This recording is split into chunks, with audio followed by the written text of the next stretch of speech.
Hello friends I made this for. My name is Lauren, and today I'm coming with one last quickie dive. Yes, the sun is bright, but it's fine because I honestly need more of it, especially, you know, daylight savings or whatever the fuck it is. So today I'm going to be using an oldie that I haven't pulled out in a long time to talk about this new transit or this upcoming transit that's happening on Thursday the 17th. We are going to have Mercury entering Sagittarius. So with me today, I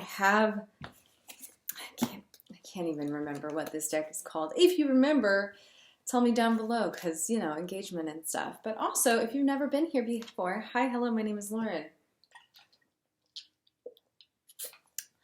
I like to talk about astrology, the tarot, and of course, I like to do the astrology stuff with tarot as a helper. Today is the first day I'm dealing with weird lighting in my studio, and so the future will be fixed. But for now, enjoy this odd and kind of spooky lighting.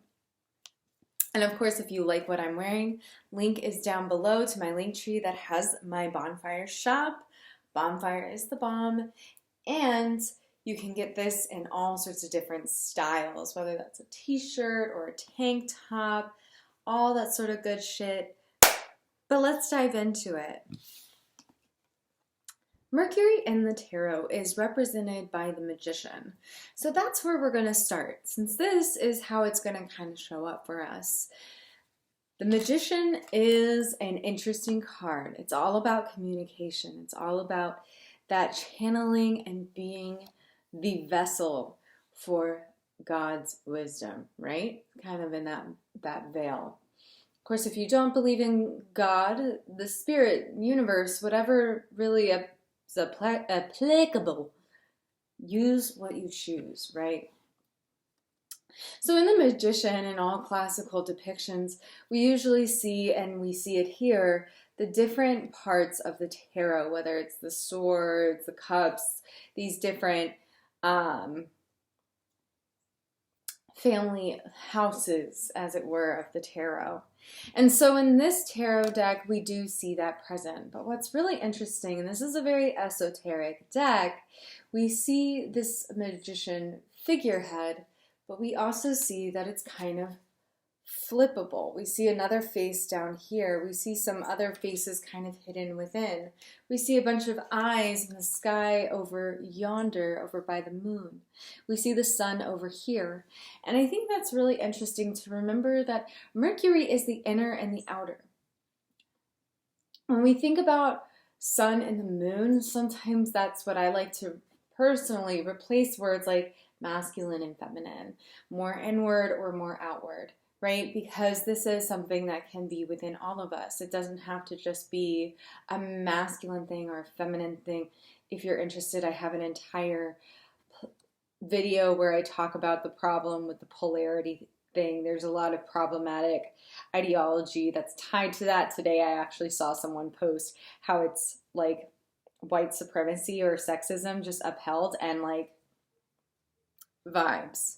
So anyway, not to yuck your yum on a tangent, let's talk about what this can mean for the Magician, or rather Mercury, because Mercury is not only how we process information, Mercury is how we share information, Mercury is how we learn, Mercury is so much. It's what we think, it's what we hear, and it's how we process what we know.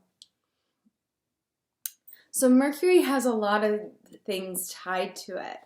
So when we see this depiction of the Magician, something to think about is how there's an ebb and flow here. There is an ebb and flow between what we say and what we hear, what we tell and what we are being told, right?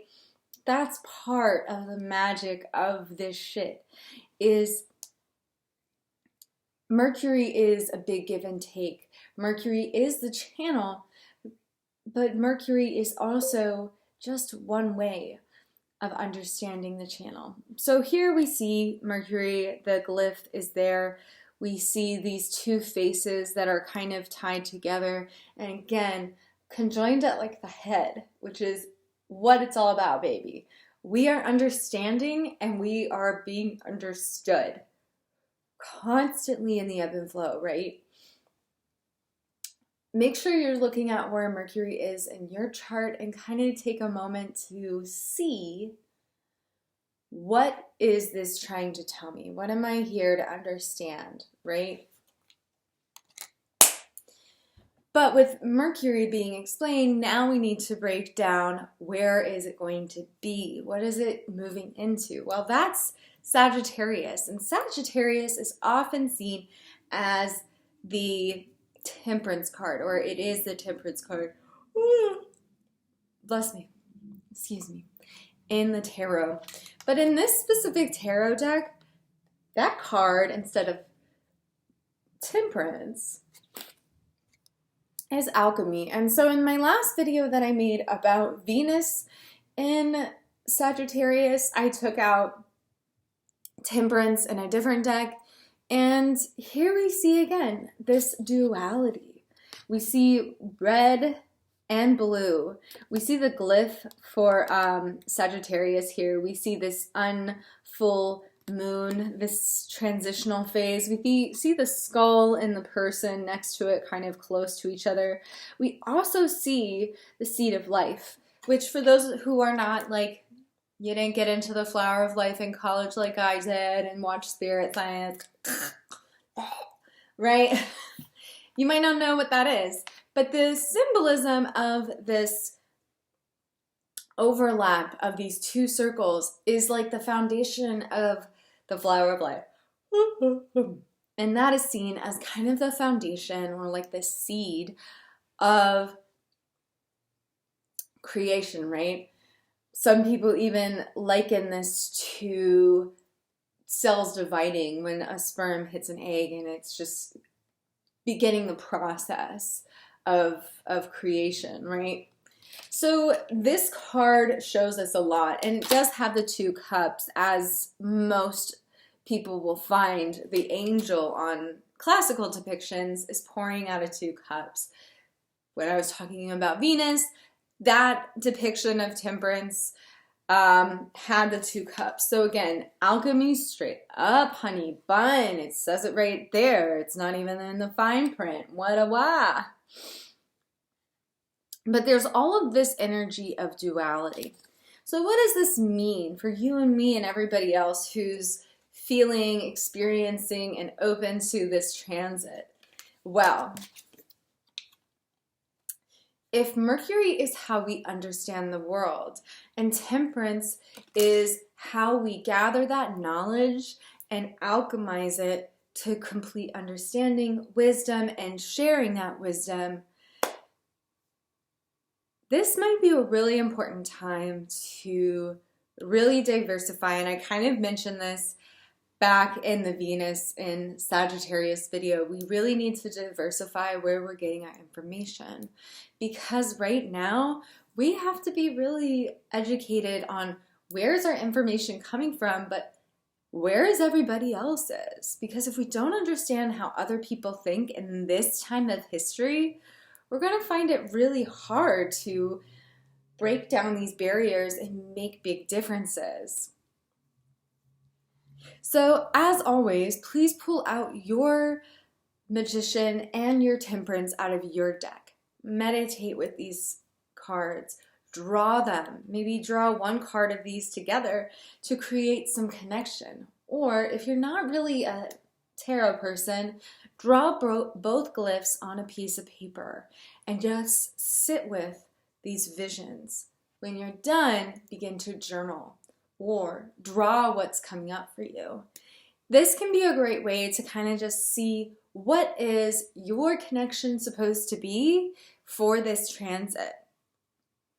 And as always, make sure to pull out your tarot or your birth chart to see where this is going to be showing up in your chart.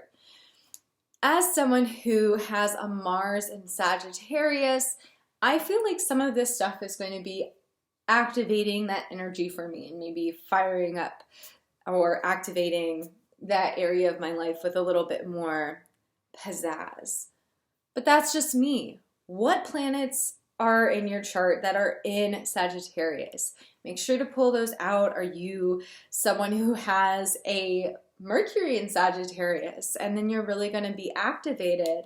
Do you maybe have your sun in Sagittarius and so you're beginning to feel those effects of the planet of your sun sign being interacted with in your chart? Either way, make sure to do your due diligence, exploring what this is going to mean for you. As always, this is just my interpretation, and everyone's interpretation and experience with these elements, these archetypes, and everything in between is going to be vastly different from mine. So let me know down below, how is it showing up for you, and how does that feel? But with that said, I hope this was helpful. I'm going to do something about this lighting. And until next time, bye-bye.